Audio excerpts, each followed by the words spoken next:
I'll tell you now, as producers, we were almost crying just thinking about how it impacted us to a deep level because we had such a personal story.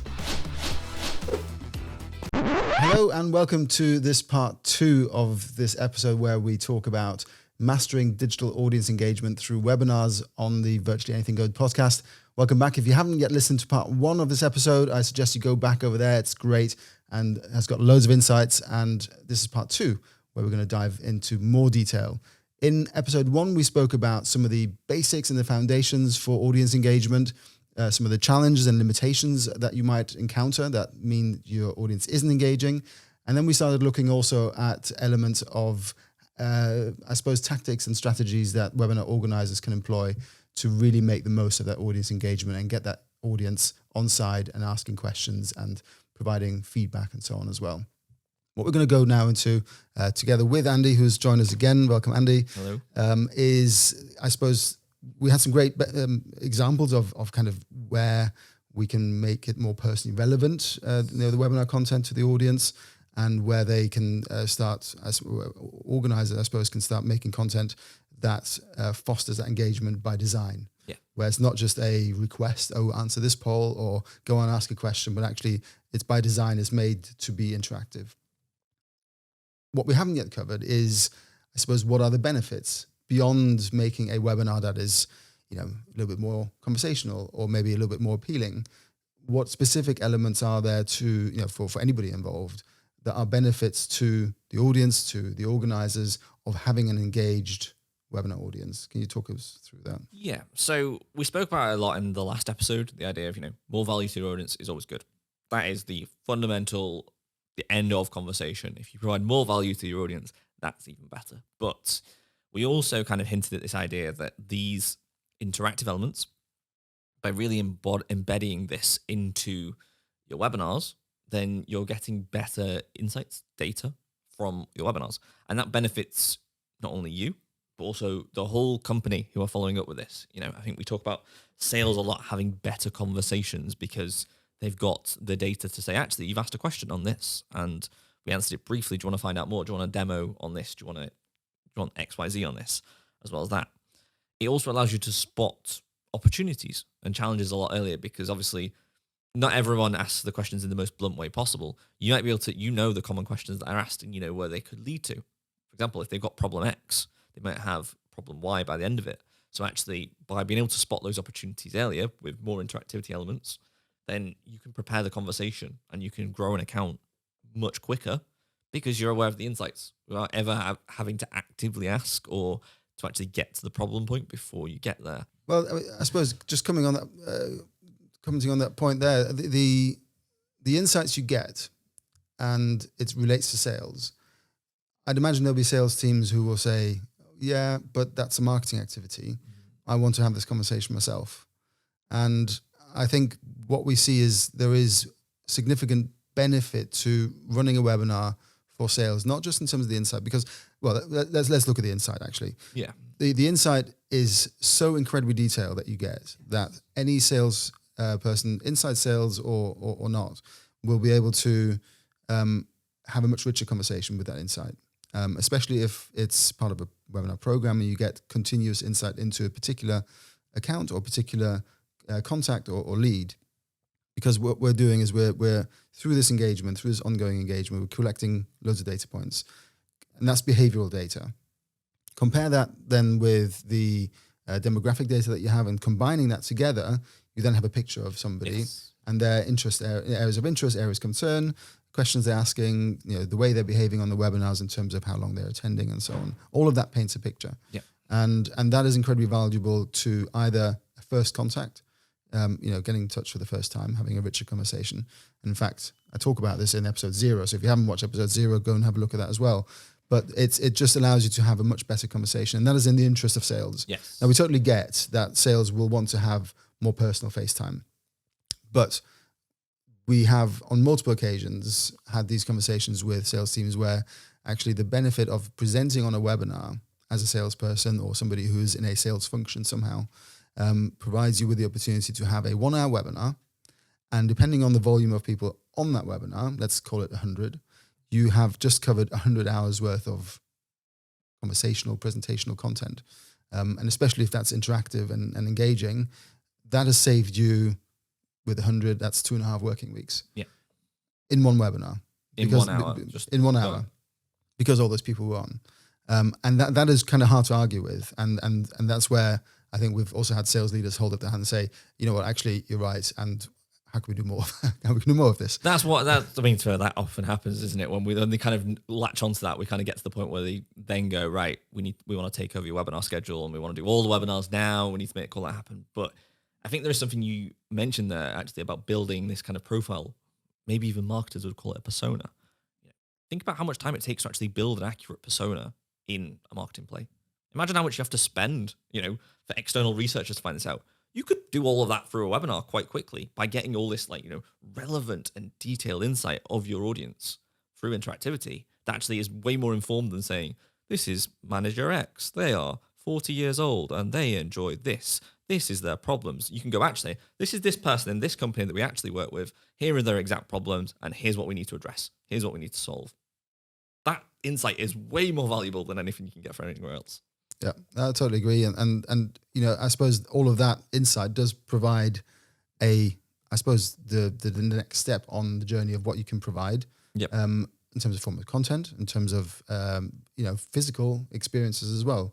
We mustn't forget that you can use webinars to lead or create a pathway towards a physical event.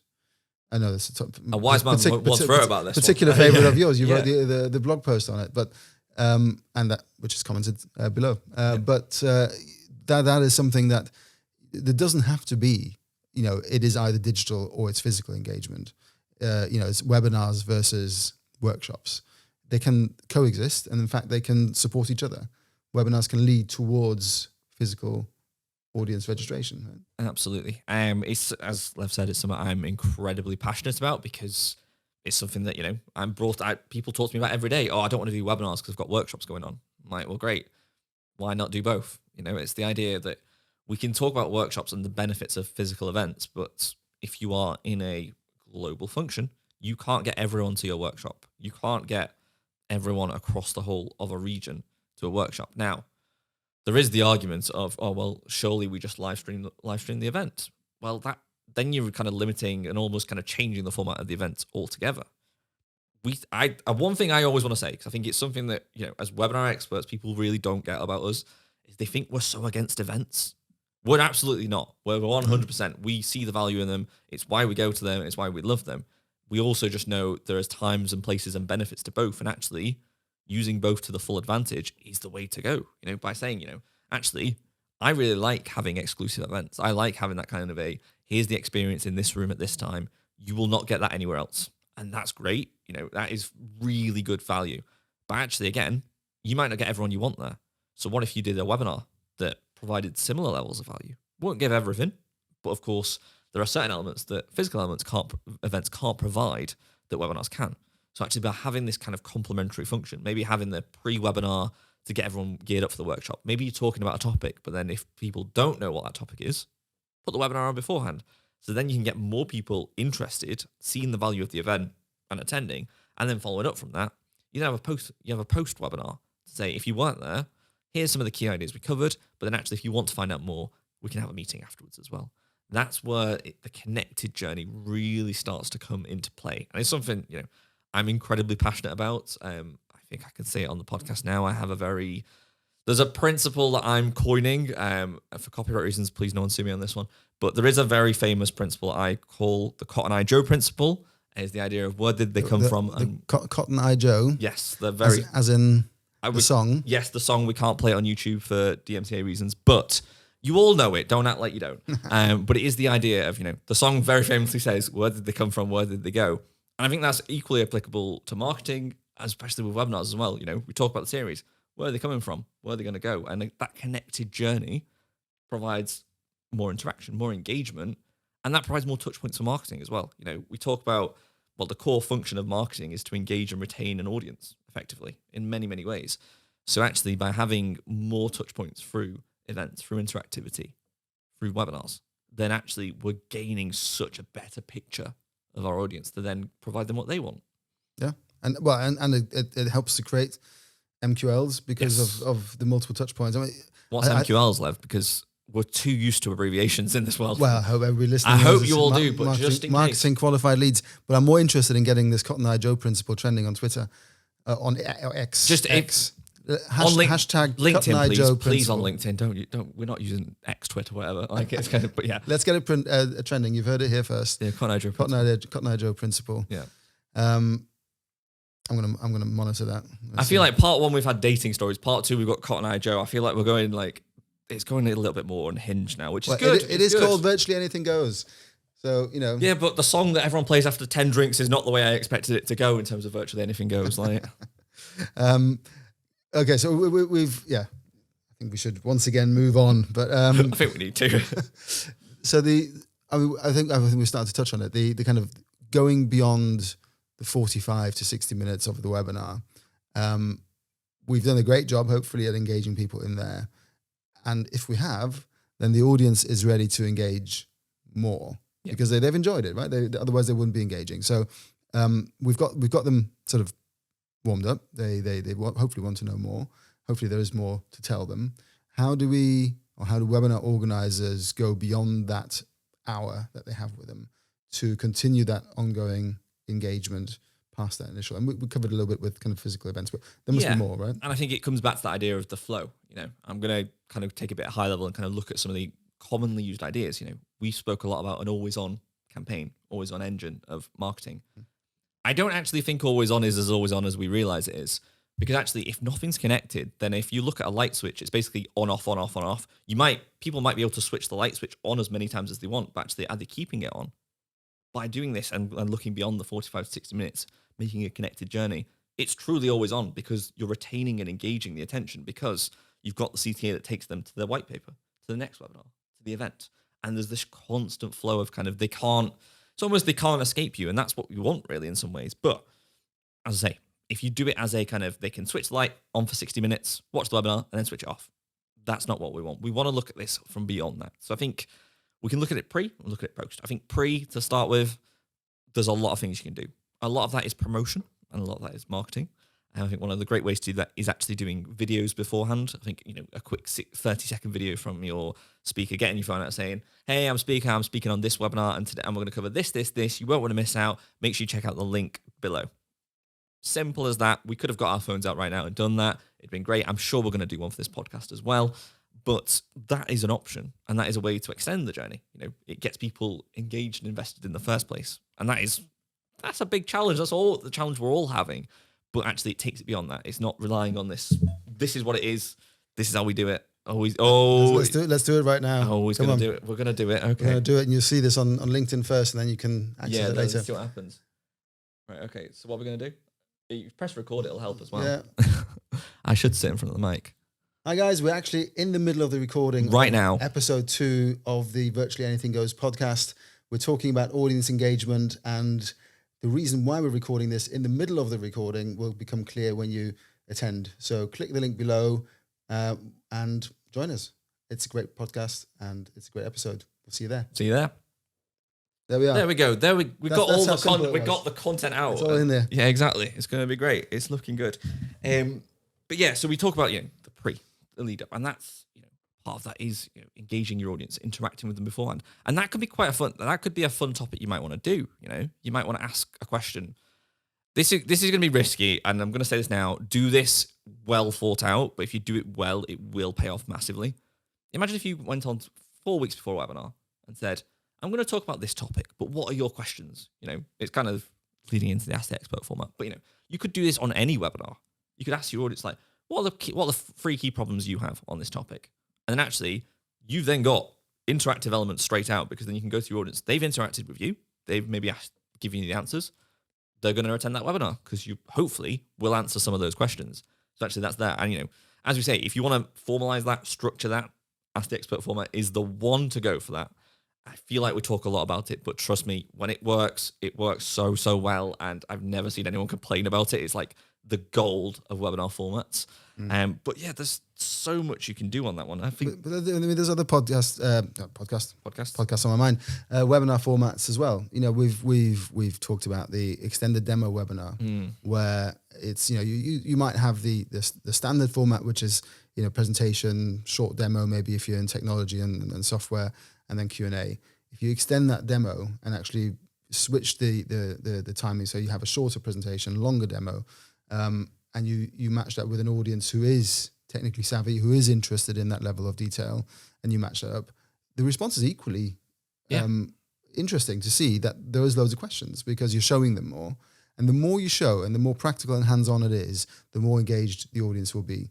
The Ask the Expert format is the pinnacle of that because that's all it is. Yeah. There's no slide deck at all. The extended demo is similar because it's very practical and for a very long time. But then you have those who say, well, okay, I get all of that. I get the technology side. It's really interesting. It looks great. But actually I want to see what my peers are doing. yes, What are other companies doing that are like me?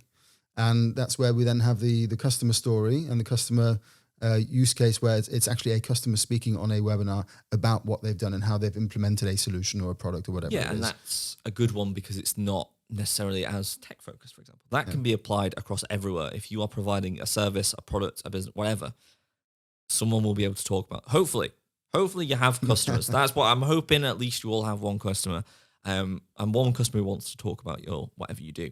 But having that kind of insight is important. I see so many people now saying we're not going to do a webinar unless it's a customer story. Like it's that kind of high value at this point. So it is definitely worth looking at. Yeah. And that, that does extend beyond 45, 60 minutes again, because actually there's so many conversations, so much follow-up and so much collaboration you have that really drives value in ways that you can't get anywhere else. Yeah, I mean, you can create videos from that, but I think we're still sort of teetering almost around the edges. I think there is, I suppose, this programmatic approach that you can take. Yes. Where we either have in a sort of smaller version, we have a series approach where there's a series of webinars. We spoke about that before. And then you have the programmatic approach where you can then lead in from one webinar to the next and actually look further ahead. And it's more planned. So you actually know further ahead what's coming up through the pipeline. Yeah. And I think that kind of does really bring it back to the kind of one thing we want to talk about is the idea, webinars shouldn't just be we're doing a webinar and that's it. It's happened. We see it so often is that marketing managers will say, we want to do a webinar. Not we want to do webinars, or they'll say we want to do webinars, but actually mean one. And it'll just be everything builds up to that. They promote it, they do it, and then that's it. There's nothing else. There's no strategy thinking bigger. There's no strategy thinking like wider to actually where could we take this? And it's almost kind of to tick the box, as it were. It's kind of, we can then say to our managers, we've done webinars because we did that one time this year. But actually, let's bring it back to what the audience wants. Is that what they want? Do they want a single content piece that doesn't connect with your marketing journey, that doesn't have consistency towards it, and doesn't provide the audience value? Because actually, if you're thinking of it as just a single piece, then actually it's not integrated. It's not giving that kind of continuation of a journey, and it's going to seem very abstract from what you normally do. If you're really good on your email marketing and you go, it's a webinar, your audience aren't used to that. They're not used to having that kind of level of engagement. And that's something you need to build over time. And, it's something that we always say, if you ever say to me, I want to do one webinar and then expect great results, I'm going to be like, great, your audience better be really, really good at this then, because webinars aren't realized over the one. It's not realized over the one event. It's realized over the months of the consistency of the drive to engage, to innovate, to really capture your audience. Which is something you talk about on episode 1 of this podcast. So if you haven't watched that one, watch that one as well, because that goes into much more about the programmatic side of things. Yes. But I guess I'm really keen on understanding and looking at why some speakers and some webinars are just so much more engaging than others. And that's not to put anybody down about not being engaging. It's highlighting those folks who speak in a way, who engage the audience in a way that is just unlike anybody else. And we've seen examples of that. What are you seeing in terms of why that works for them? What do they do differently? Yeah. So one thing that is important is the story. I think that is storytelling is such a powerful tool. It's why it has existed since the dawn of time and will exist until the end of time. It's one of the primary methods we as humans communicate anything. And that is true in your webinars. I don't want to spoil it for you all. Your customers aren't robots. They are still human. They still want to be engaged with a story. I think that is a big thing. When it's all part of a story, when there's a flow, when there's a narrative towards it, that's where it gets really good. I mean, one of the prime examples that we see of kind of, if we look at the pinnacle of good speakers, we'll look at TED Talks and guarantee 90% of people will go, let's watch a TED Talk. Let's see where really like engaging content is. TED Talks, let's be quite honest, we expect that because they are speakers who have spent 40 to 60 hours, really refining the craft of that one moment. Now, we've spoke about time, we spoke about attention span. Your speakers won't have 40 to 60 hours to refine one single webinar. If they do, please sway them away from that. Sway them to do 5, 6, 7 with that time. I don't think it's necessarily important, but it's not necessarily needed for every single webinar. But still, having that idea of telling a story with your content. And again, it comes back to the presenting outside of a slide deck, not just telling a story in terms of, here are my slides, here is what they are. There's a narrative, there's customer.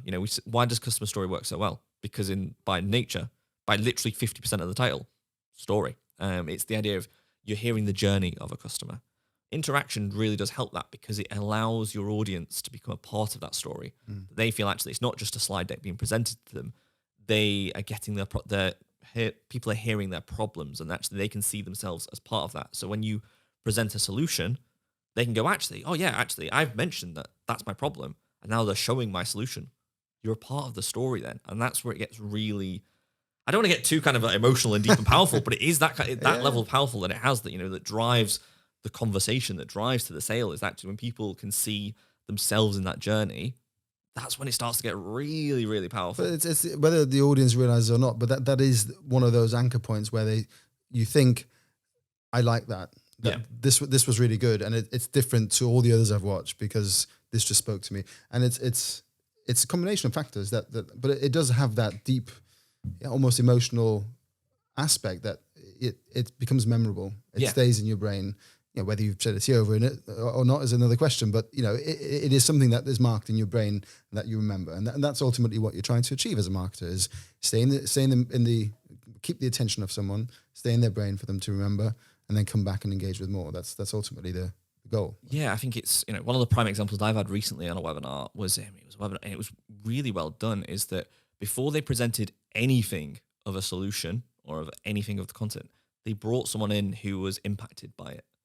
I can't go into details of what it is, but basically they were a part of this whole journey and they shared their story. I'll tell you now, as producers, we were almost crying just thinking about how it impacted us to a deep level because we had such a personal story. And even if it wasn't something that we could personally empathize and relate with, we saw a human in there. We saw a story and we saw the impact of what was being said there. I'll tell you now, the engagement from that was incredible. Yeah. And while we can't always have the kind of the emotional appeal of a story, it's still embodying that idea of what's the story, what's the journey that we're taking people on. And that's where it starts to get powerful. Yeah. But there is a flip side to that. And it's, not everyone is the greatest of storytellers. And I think, storytelling is an art form in itself, is a talent that is refined over years. There is a fundamental you do need to address before you get to storytelling. You need to care. Simple as that. If speakers don't care about webinars, if they don't care about presenting, they don't care, and I don't want to say don't care about the audience, that's very, but in some ways it is, if they don't care enough to kind of really give their audience the best, then you're going to fall flat. Even the best story told by someone who is dull and lifeless won't be able to be communicated. Storytelling is a whole, it's an art in itself in this respect that it's not just the words you say, it's the actions, it's the whole message, it's everything you communicate, whether that be conscious or subconscious. Yeah. And I suppose we're thinking about now that you're talking about it, the sort of that 40 to 60 hours of preparation for a TED Talk, I've heard that before as well, that can be reduced down if we're talking about doing it on a sort of monthly basis, a weekly basis in the business by actually caring about the subject matter that you work in. Yeah. Because that automatically means you pick up loads of things anyway, you know about it, you probably spend maybe some time at home doing similar things because you enjoy that subject matter. So actually, you don't have to prepare 40, 60 hours for that one moment in time. If it's something that you do frequently as a webinar speaker and a subject matter expert in your business, you are soaking up all that information anyway. So the preparation time is much shorter. Yeah. But it's driven by that care about the product and the solution and the company and the audience, as you say. So that makes it actually much easier. But it's finding that person as opposed to having a sort of last minute, who can do it, scramble around, and then somebody has to be voluntold to actually do it. And they would rather be somewhere else. And then the whole presentation becomes flatter and not as engaging, and the audience will notice as well. I think that is a big thing. If you're spending half your time, we talk about lead time. If you're spending all of your lead time trying to convince a speaker why they need to do the webinar, they're not the speaker for it. I think it's better to have, I would even say, it's better to have a small pool of speakers who really care, who really get it to drive results, than having a wider pool who you're so 50-50. You might have the good speaker one day, you might have the speaker who doesn't care the next day. What often happens is that when you have that core pool of people who really get it, who drive results, people can't argue with results. They can argue all they want with which one they prefer, which one they don't prefer. If it drives results, they can't argue, which is why, it's why sales prefer calls. They're like, oh yeah, we get a lot of value from our calls. But actually, if you have a core of 4 to 5 speakers who really get webinars, who really want to present them well, and who care about the audience, but also the format, because that's the thing, you need to care about the format. You can care about the audience in so many different ways, and that's something that we said. There's not one size fits all, and actually caring about the audience works in different ways. But actually, caring about webinars as a format is important, and when that drives results, you'll start to see people pick up on it. I think we've seen it before. One of the best examples was actually coming off. We had a really good webinar, and it was quite funny because if we're quite honest, the speaker probably did drag their feet a little bit when we first started working with them. I don't know if you remember this speaker, but then I think it was after like the first 2 or 3 webinars where they really showed, they really got to see the value of them. But equally, I'm not to blow our own trumpets here, but they noticed that we care about webinars. They noticed that, as producers, as moderators, as just everyone setting up the webinar, we saw this as something of value. Actually, they really started to embody that as well. They started to care. And then we got to the end of the webinar and they were like, right, I need to book 5 more in now. And again, we talk about, sales leads. So they see it, they see the value and straight away want to book as many as they can. As soon as they show you care, they see the value and they see that people care about it. Actually, they want to be a part of that. It is infectious. Yeah, it is. And, I think as with anything, if something isn't done well, then it's never going to run well, is it? No. It's just the nature of it. But on the flip side, and it's easy then to say, well, it doesn't work. Yeah. But on the flip side of it, you invest the time in it and into something that it has the potential to do really well. And then you spend the time on it, it does perform well. And especially if you give it the care and attention and time that it needs to grow into that, because nothing will be instant like that. And coming back to, I suppose, what you said about the attention spans and so on, it's nothing, we're so used to things, instant gratification, things working quickly. That's not always going to be the case. But with the right care and attention, you can do that and achieve that. And I think as well, care and attention has become a good topic now, actually. I think, people are more likely to retain attention if they see that you care about a topic. If someone's passionate about what they're speaking, they can speak about something you don't know about, but you'll watch and you'll engage because you can see that passion actually being communicated. I'd like to say I can do that with streaming and webinars because I literally don't stop talking about it at all, ever. 24/7, if you ask me about anything, it's streaming related. But equally, if I was to just imagine if I did it right now, if I just go really monotone and then don't really say anything, and I'm going to stop looking at you, Lev, and this is how we're going to present the podcast right now. The click-off rate at this point will be incredible, but if we were just doing this all the time, it's pointless. But when you see that, me and Lev, we're passionate about webinars. We've spent many, many times going through webinars together. We've moderated together. We've produced together.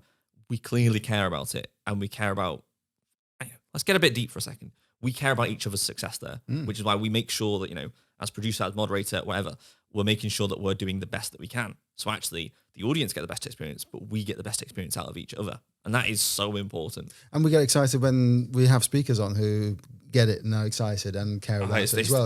It's the best thing in the world. Which is why I mentioned it before. And I am so excited that on the next episode, we have a dear friend and customer of ours, Damien Davis. Oh, he's leaking it. I'm leaking it. He's with us. He is going to be talking on the next episode of this podcast, and he will be talking about his journey towards becoming really a globally recognized speaker. And he's moderated before as well, but his core is speaking. And he's had this amazing journey over the last sort of 5-6 years, longer, but that's how long we've worked together for, where he's gone through a lot of time and effort in really honing a skill. He's a technology leader. He's a great speaker. So do join us for that one, because that is the perfect example of somebody who really cares about his audience, is really passionate about a subject he talks about, and passionate about his audience as well. And you can hear it, you can see it. It is infectious when you watch him, and it's infectious for us to work with that kind of person as well, because it means that we can really bring out everything that we are good at, everything that we do, and we know by doing that it brings the best out of them as well. Yeah. And the audience gets an amazing experience from it. So really excited about that. So that's the next episode. So join us for that one as well. Yeah. So great. So look, we've got all this engagement. We have, as a result of that, audience insights. We've got data points. We've got all kinds of information about the leads, what they've downloaded, the questions they've asked, the polls they've answered, how long they attended. We've brought them on the journey to 2 other webinars. All that information as the webinar organizer. Yep. What do we actually do with that? I mean, it's something. You do something about it. But it's easy, right? I mean, it's easy to have all that and then think, crikey, what now? What do I do with it? I mean, I can see I have all this, but really, kind of, what does it benefit me ultimately? How can I use it? Yeah. So again, one thing to start with is to bang the drum quite hard. I'd always say that when a webinar goes well, bang that drum as hard as you can. There's multiple perceptions. There's between every single person in this world has a different perception on webinars.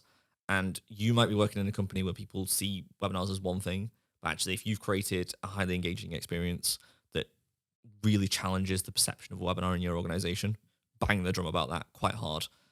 It will have more benefit than you realize and have bigger impact, because actually people then see, this isn't just I'm not just presenting to slides for 50 minutes. Actually, there is something here that is of value to an audience, but equally as value for us as an organization. So really talk about that as much as you can. I think it's something that, celebrating your successes internally is good. It's not cheesy marketing strats. It is, it's the wider education, and that might contribute to sales leaders, might be new speakers come on board because they see actually there's value in this. They see something they're excited about too, become a part of that. But the big thing as well, and Lev, I know you're passionate about this, so I'm going to let you speak a little bit about it as well, is you do not want to sit on the data at all. I think one thing that we all see is, the first question that's asked after the webinar, how many attendees? And that's where data stops for a lot of people. You look at your attendee list, you'll then look at how many questions, and that's about it. But if you're using many, I don't even have to name names. Most of the modern webinar platforms, they have so much insight that people just don't look into. And that is something that, is fueled by interactivity. By more interactive elements, you're gaining more touch points, but the data can be used in so many different ways.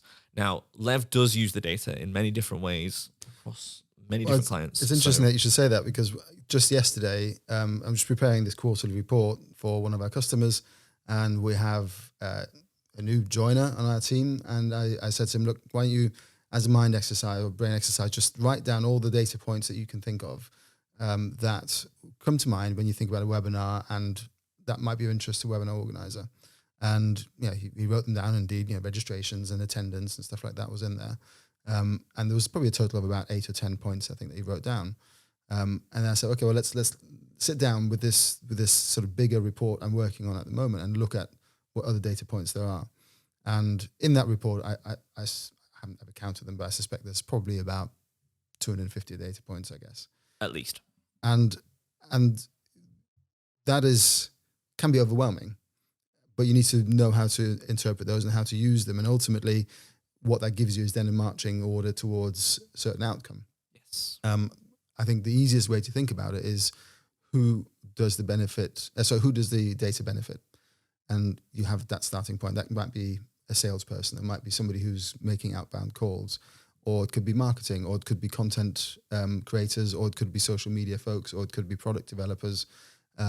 They all have a different requirement. If you understand what that requirement is, you can then work your way back through the data to find the answer or something that will help inform that work. So if it's a salesperson who wants to follow up with a lead, the important thing there is to know, what are they interested in? Are they likely to have some kind of interest in engaging with me on a call. And the best way to know about that is by looking at the questions they've asked and giving them a call and say, you had these questions, I've got the answers here for you. Are you free for a quick call? Yes, please. That would be great. Thank you. As opposed to, I saw you registered, but you didn't attend. How about I tell you everything now? Well, no, I didn't attend because I didn't actually want to attend in the first place. So always good reason behind that one. Leave me alone. So, but there's always an outcome that somebody has to achieve, and a lot of the data from webinars will help with that. So, just knowing and identifying what is the data set that helps me help one person or one function in the organization. I think that really drives the kind of activity after that. But that's the important thing. It needs to drive activity. You need action off the back of it. Great webinar, as we said, always on, constant flow. Great data provides great action. And that's where it needs to go. You can interpret the data all you want, but if it just sits in a slide deck, it's pointless. If people aren't looking at that and informing decisions and then taking action off the back of it, that's important. And that can be, again, as you say, it might be the sales have the calls. It might be account reps really working with their accounts, or it could be marketing influencing strategy. If you're using data to kind of go, actually, this is really working right now, so we should double down on it. We should look at this. We see here are the best webinars, and I can say it quite honestly, the speakers who care, the people who interact, they're going to get the better results. That should influence your decision straight out to go, actually, this is what we're going to influence. That's what we're going to make as part of our core strategy. And that's where, taking action on successful webinars of good interaction is an essential. It doesn't stop at the webinar. And if it stops at the webinar, you're leaving so much out on the table. And, I hope by now, by the end of this podcast, you now know kind of thing that it is a core idea. You don't just stop and go, right, webinars happened, cool, tools down, we're done. It's one thing we say at events, don't we? It's, when the event's done, we still have things to do, and you need to get that into your mind. When the webinar's done, it's not tools down, we're all done, let's celebrate, let's go and have a drink. It's, you then got data to act on. You've then got just everything there to say, actually, what does that influence our strategy moving forward? How does that influence conversations across the whole organization? What do we do with that? And that's where it gets really powerful. Yeah, absolutely. And yeah, I think we've obviously spoken about the individual webinar and the engagement opportunities within that. Yeah. We've spoken about the engaging opportunities after the webinar and even before as well. Yeah. So we're kind of extending out from that 45, 60-minute block into before and after. Yeah. And we've spoken at length about that. And then we've spoken about kind of creating series, and we'll talk about programs. If we kind of look at then engagement as a holistic approach to all of those, so it's not an individual element within an individual webinar. It's not a principle within a series. If we look at engagement as a mindset over a continuously running set of webinars throughout the year, which many organizations do. Yeah. But perhaps engagement is always seen as a single element in a single webinar. Yes. We take a step back and look at that kind of more holistically. What is the benefit of doing that as opposed to approaching it as a sort of singular thing in a singular webinar?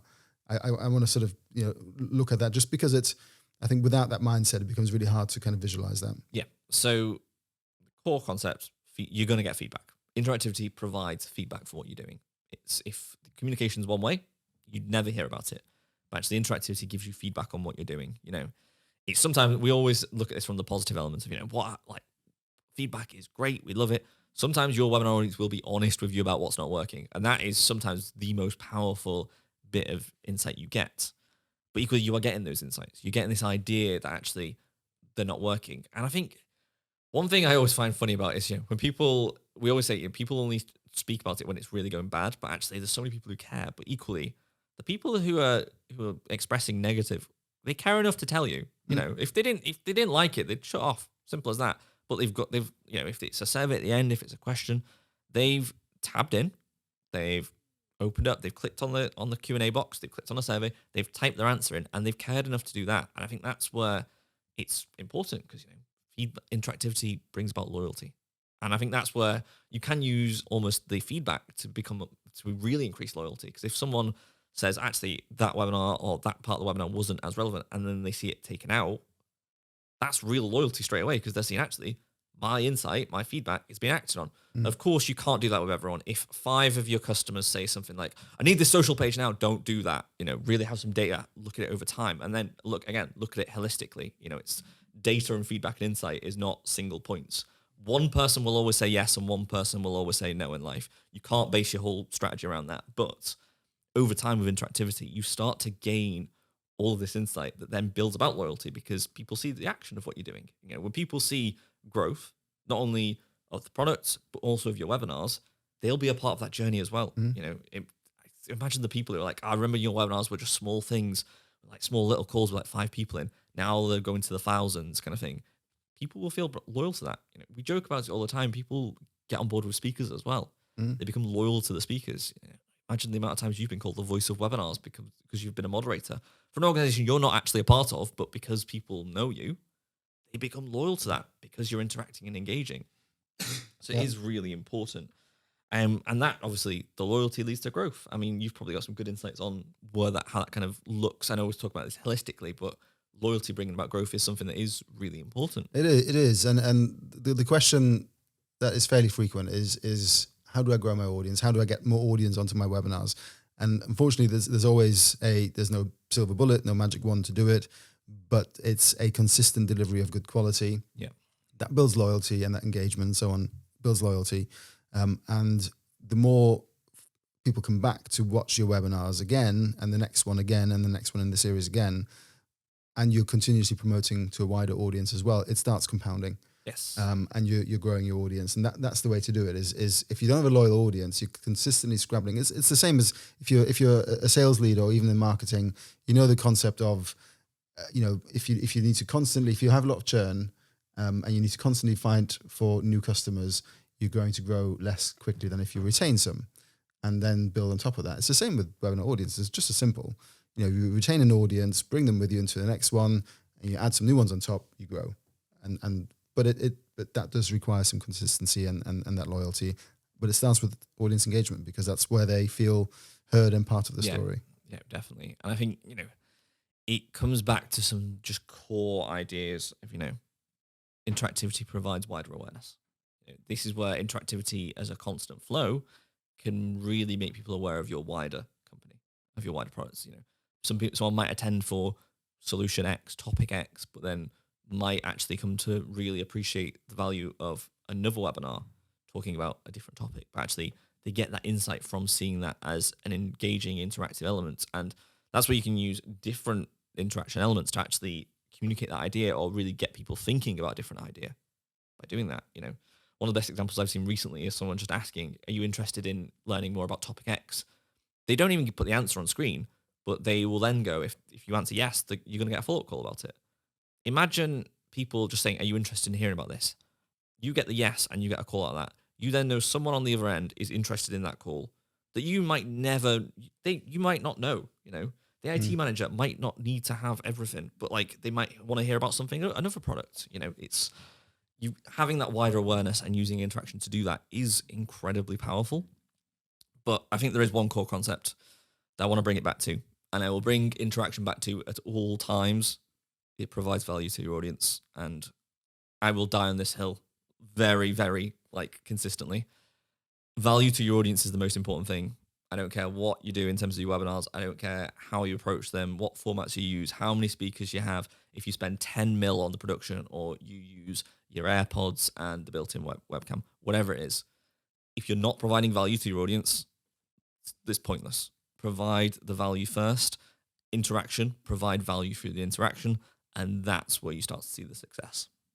Yeah, great point. And in fact, I think it's a great point to finish on because ultimately the audience is at the center. Yeah. We're doing this for the audience, and if it's not of value, if it's not of interest, there's not going to be any engagement. The audience will start to wane, and you're doing it really for nothing. Yeah. And if nothing changes, and you can't attract that audience, and you can't engage them, then you're wasting everybody's time. In fact, you're not wasting the audience's time because they're not going to be there. Yeah. You are just sitting in a room talking to a camera. Talking to yourself. We've spoken a lot about things in so part one of this episode that is around the basics and fundamentals. If you haven't watched that yet, I think it's a really, really important part to watch if you are listening to this one. In this second episode, obviously, we talked about kind of what sets apart good speakers and good webinars and their ability to engage the audience. And we're going to be hearing from Damien Davis, who is a fantastic speaker. He's going to be joining us on this next episode after this one, and he's going to be talking about how to become a globally recognized speaker, a journey that he's been on for several years, and he's just brilliant in what he does. So if you are joining us for that one, I think you get a lot of value out of that. If you're going to miss it, then you're going to miss out. So don't. Just simply like and subscribe this episode. Leave your comments below. If you have anything to share of what you've gone through in terms of audience engagement, or maybe you were in the audience and you were engaged or you weren't engaged, leave the comments below. We'd love to hear about that. Or get in touch on LinkedIn. We always like your feedback and really, really appreciate it. Andy, thank you so much for joining us. And of course, thank you to the audience for joining us as well. Love having you with us, and join us for next time when we speak to Damien. It'll be a great one. See you then. See you soon.